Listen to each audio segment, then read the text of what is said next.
ভোটের প্রথম দিনও রাজনৈতিক প্রচারে উষ্ণ হয়ে উঠল বাংলা। বৃহস্পতিবার সকাল থেকে দিনভর প্রধানমন্ত্রী নরেন্দ্র মোদী কৃষ্ণনগর, মথুরাপুর ও হাওড়ায় জনসভা করেছেন। সভাগুলি থেকে স্বভাবসিদ্ধ ভঙ্গিতেই তৃণমূলকে একের পর এক আক্রমণে বিদ্ধ করেছেন তিনি। এবার পাল্টা জনসভায় তা নিয়ে পাল্টা আক্রমণ শানালেন তৃণমূল সুপ্রিমো মমতা বন্দ্যোপাধ্যায়। বিকেলে চৌরঙ্গিতে দলের প্রার্থী নয়না বন্দ্যোপাধ্যায়ের সমর্থনে সভা করতে গিয়ে তার মন্তব্য, কোন সাহসে ভোটের দিন এসে এখানে প্রচার করছে, এসেছে হাওয়া গরম করতে।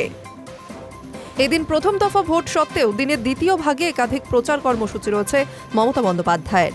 চৌরঙ্গি ও যাদবপুরে দলীয় প্রার্থীদের সমর্থনে জনসভা এবং ভবানীপুরে পদযাত্রা। প্রথম সভা চৌরঙ্গি থেকেই প্রধানমন্ত্রীর সভা নিয়ে কটাক্ষ খুললেন তিনি। তৃণমূল নেত্রীর কথায়, ভোটের দিনও টেলিপ্রম্পটার দেখে প্রচার করতে এসেছেন বাংলায়, আসলে এসেছেন হাওয়া গরম করতে। বিজেপির এজেন্ট তো নেই, ওটা তো এজেন্সি হয়ে গেছে। এখানে এতগুলো আসনে ভোট হচ্ছে আর ভোটের দিন বলছেন আপনারা জিতছেন। কিভাবে বলছেন?